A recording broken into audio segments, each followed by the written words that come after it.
Di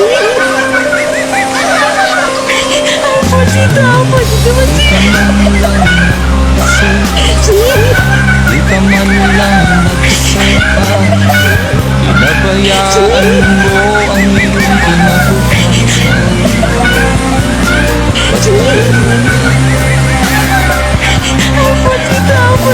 Di naman sila kulang, binigay ang iyong kailangan.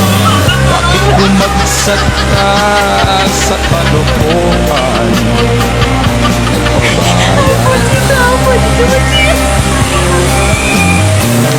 Lagi kang naglalasing, magulang mo'y di pinapansin.